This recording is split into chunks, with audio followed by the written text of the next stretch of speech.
안녕하세요. 가상 국민 후보 새한국입니다. 오늘은 저의 5번째 공약으로 공공부문 개혁과 절감된 예산으로 새로운 일자리를 만들고 양극화를 해소하겠다는 약속을 말씀드리겠습니다. 공공부문이 비대화되어 있는 것은 온 국민이 알고 있습니다. 늘어난 공무원이 새로운 규제를 만들어내 민간 활동도 옥죄고 있습니다. 한 나라에서 공공부문이 차지하는 비율이 높으면 높을수록 민주주의는 관료주의에 억눌리게 됩니다. 예를 하나 들어보겠습니다. 토건시장에서 정부 발주 공사 물량이 많은 비중을 차지하면 토건시장은 혁신경제가 아니라 이권경제가 판치게 됩니다. 토건회사들이 상품을 혁신해서 시장에 내다 파는 게 아니라 정부 관료와 정치인들에게 로비하는 이권 경제에만 늘어나게 됩니다. 즉 자유로운 민간 중심 시장이 아니라 관료가 통제하는 죽은 시장이 됩니다. 시장을 민간이 주도하는 게 아니라 국가가 관리하는 후진국 관료 시장이 됩니다. 후진국을 벗어나기 위한 개발 독재 시절엔 좋은 체제지만 민간 창의성을 중심으로 선진 경제로 나아가기 위해서는 독이 되는 게 관료가 좌우하는 시장입니다. 정치도 마찬가지입니다. 관이 개입함으로써 정치의 바탕인 풀뿌리 민주주의가 더욱 나빠졌습니다. 박원순 전 서울시장이 보여준 마을과 사회적 경제 활동에 어마어마한 자금이 부어졌습니다. 주민 스스로 시행착오를 거쳐 만들어가는 마을과 사회적 경제가 아니라 관이 예산으로 좌우하는 공동체 운동이 되었습니다. 수직적 위계를 갖는 새마을 운동과 같이 관변 운동으로 끝났습니다. 주민들이 스스로 결정하고 책임지는 시행착오를 거쳐 주민이 주도하는 마을 민주주의가 아니라 지자체장과 국가가 예산으로 주도하는 공동체 운동으로 갔습니다. 오히려 주민자치와 민주주의를 역행하고 진영 간 대립만 가파르게 만들었습니다. 관이 커지면 민은 작아집니다. 결정하고 책임져야 할 사안은 한정되어 있는데 관의 역할이 커지면 민의 역할은 작아지기 마련입니다. 특히 공공부문이 비대화되면서 나라 돈 씀씀이가 비효율로 치닫고 있습니다. 일본의 잃어버린 30년처럼 모든 부문에서 활력을 잃고 있습니다. 문재인 정부가 최저임금 급격 인상 등 허구적인 소득주도 성장론으로 일자리를 없애면서 월 40만 원짜리 노인 일자리만 국민 세금으로 잔뜩 만들고 있습니다. 시한부 초단기 일자리라는 엉터리 일자리 만드는데 4년간 80조 원을 쏟아부었지만 청년 일자리와 제조업 일자리는 수십만 개 줄어들었습니다. 대신 세금으로 억지로 만든 일자리만 늘어났습니다. 새로운 부가가치가 없는 일자리이기 때문에 계속 세금으로 메워야 하는 일자리들입니다.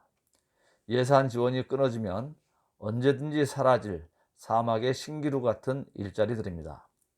정권 임기 중 통계 수치를 조작하기 위한 일자리일 뿐입니다. 멀쩡한 독 밑바닥을 깨놓고 그 독에 계속 물만 들이붓고 있는 격입니다. 그 물이라는 예산도 정권의 돈이 아니라 국민 혈세입니다.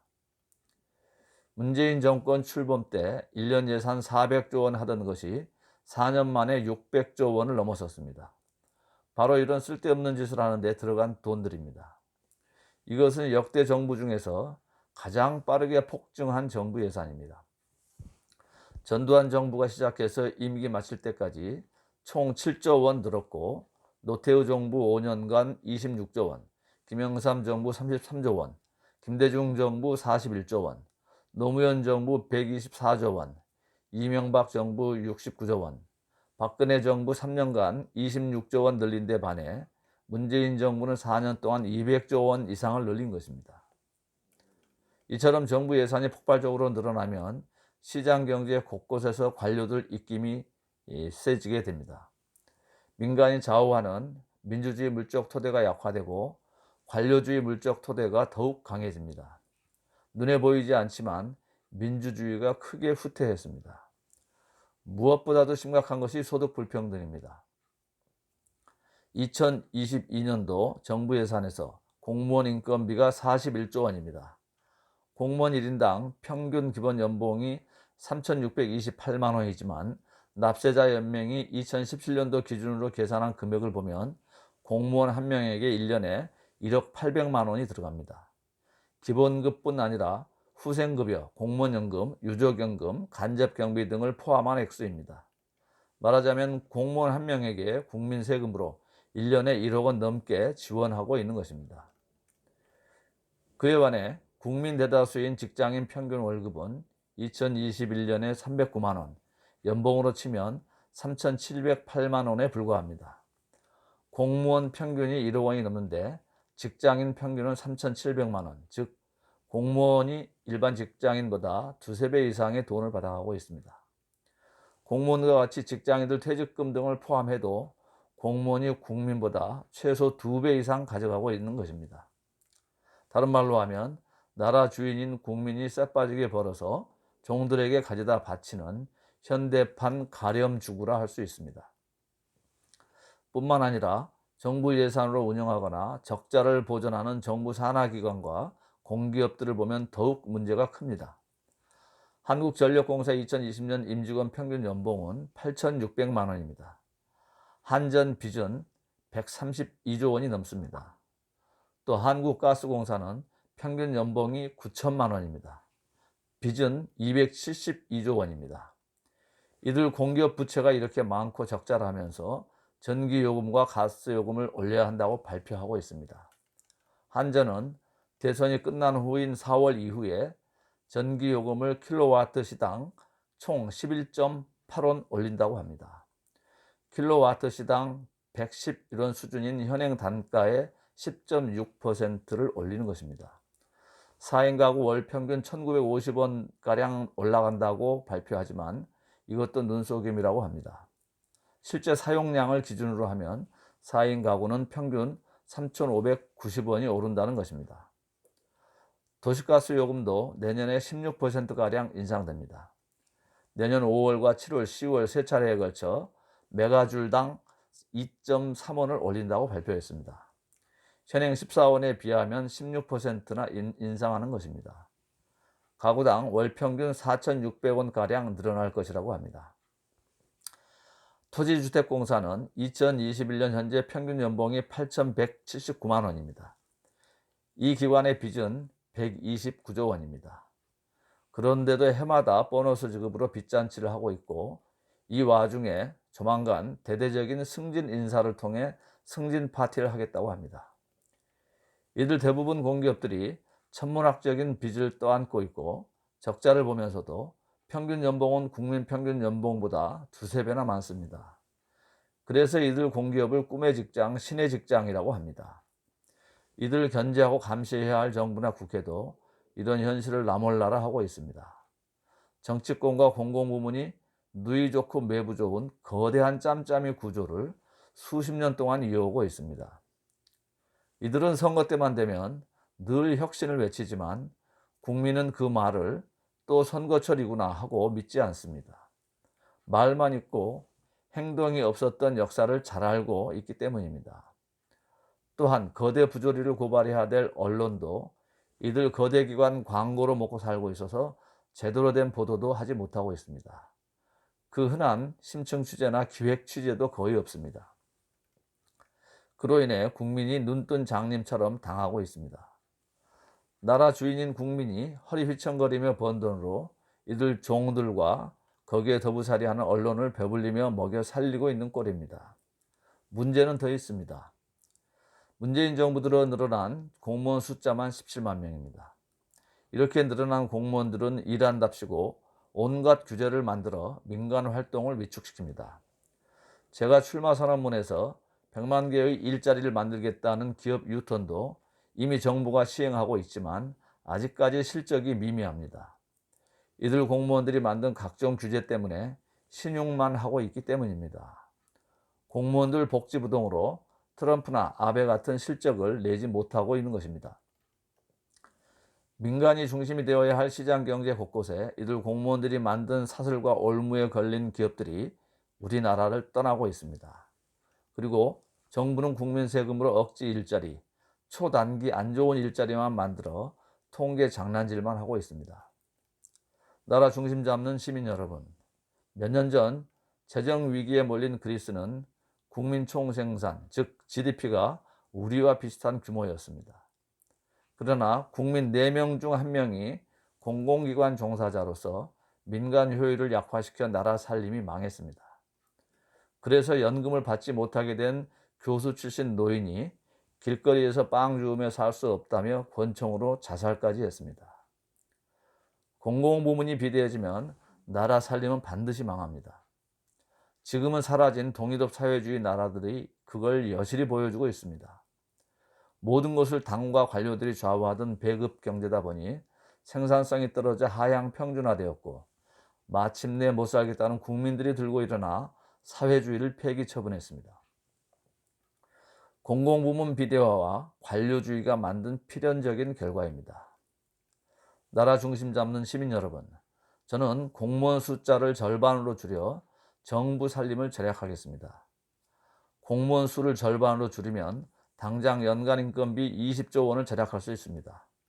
정부 재정을 좀먹는 각종 수당과 연금도 절약할 수 있습니다.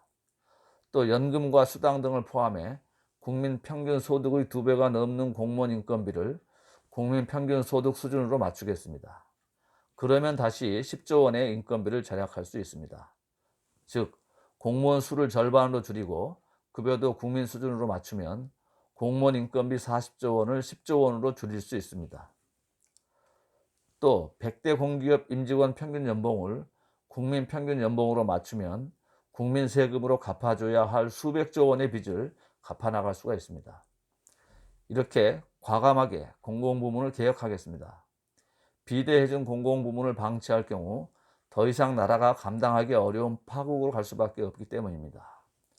나라 중심 잡는 시민 여러분, 이런 개혁을 해나가는데 공공부문 종사자들의 극렬한 저항이 예상되지만 물러서지 않겠습니다. 생산성이 아니라 투쟁성으로 임금이 올라 경제가 내려앉은 영국병을 대처는 욕먹을 각오로 바로잡았습니다.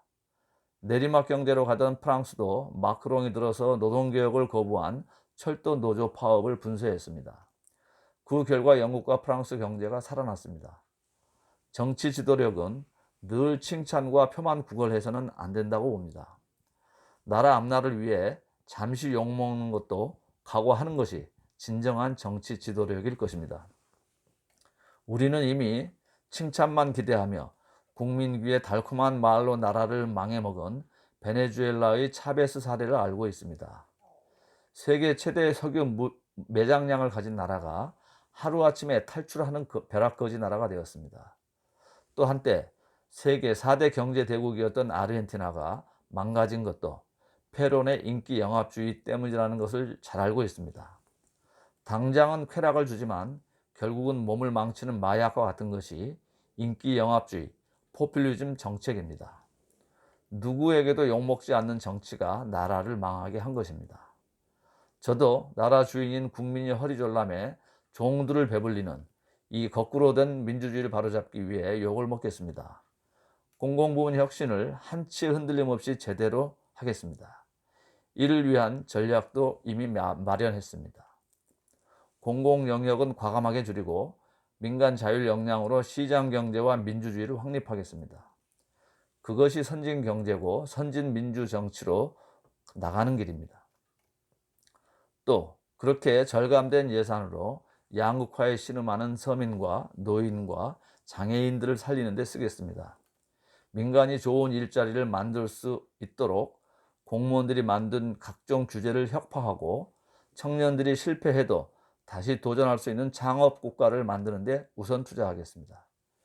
일자리를 잃을 50만 명의 공무원들도 새로운 일자리를 찾을 수 있도록 하겠습니다.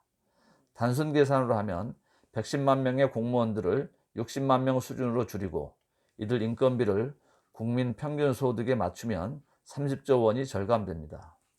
그 돈으로 일자리를 잃은 50만 명의 공무원들 일자리를 100만 개를 만들 수 있습니다. 50만 명을 고용하고 나머지 50만 명 일자리 흡수 비용은 근로 능력이 없는 노인과 장애인 그리고 기초수급자와 차상위 계층을 위한 돈으로 쓰겠습니다. 나라 중심 잡는 시민 여러분, 민간이 일자리 만들 수 있도록 꼭 필요한 일만 정부가 하겠습니다. 공정거래 질서를 추상같이 확립하고 민간 손길이 미치지 못하는 2차 분배에 집중하겠습니다. 정부가 해야 할 일만 하겠습니다. 그 일을 국민 여러분과 함께 해 나가도록 하겠습니다. 고맙습니다.